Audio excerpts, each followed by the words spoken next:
So now that I've made sure to get the glue stick all the way around the edges here, and I have my background paper finished, notice that when I put this on here, I'm going to make sure that this is right on the edge of the turquoise, just like that.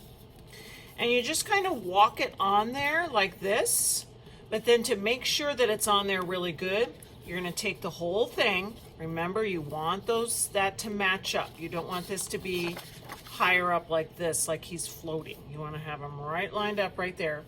And then this is always the way to go with making sure things are glued. You flip it over, and then it's almost like you are rubbing it with the flat of your hand. And if you can do this for a total of 5 slow seconds, 5, 4, 3, 2, 1, it's going to be on there. Awesome.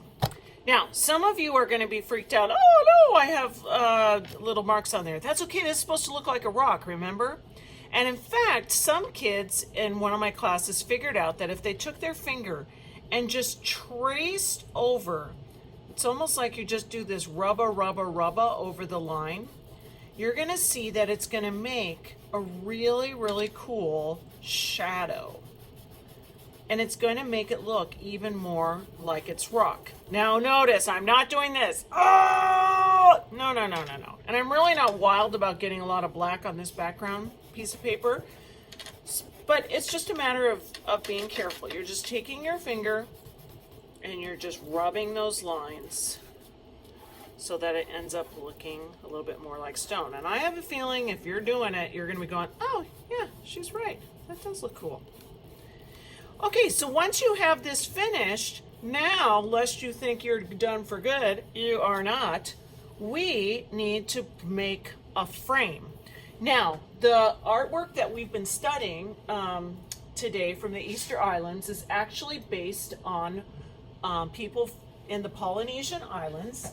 And there, because they're near water, there are a lot of designs that are incorporated into their artwork that are based on things that would be near the sea.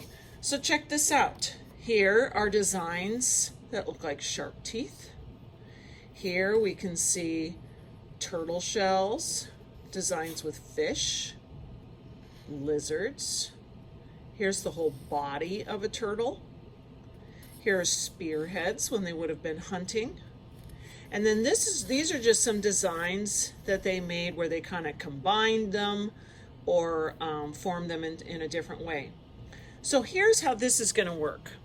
You are going to take this finished piece of paper when it is done and it is glued on there really well. You're going to go to the back table, and I'm going to be there all friendly and nice, and there are going to be larger pieces of paper in a bunch of different colors. Your job is to choose a larger piece, to put this on top, and to give it to me. Now, it could very well be that there's going to be a lot of kids there.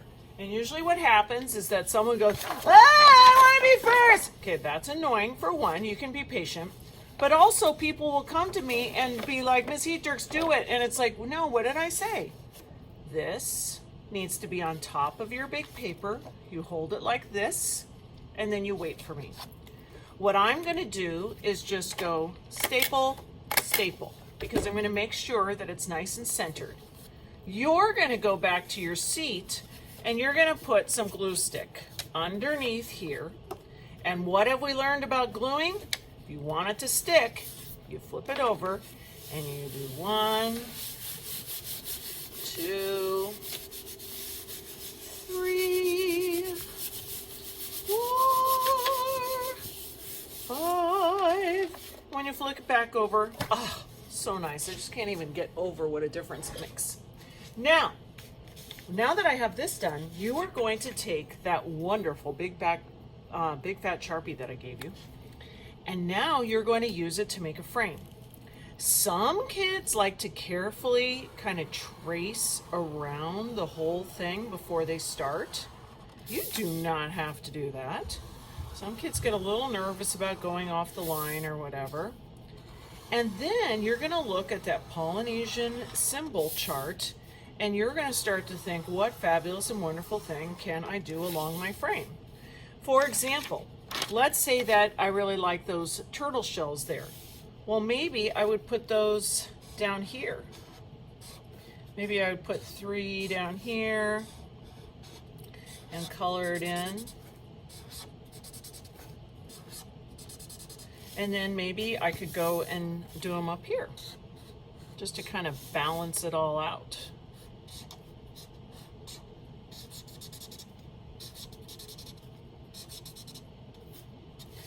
Then I can look over here.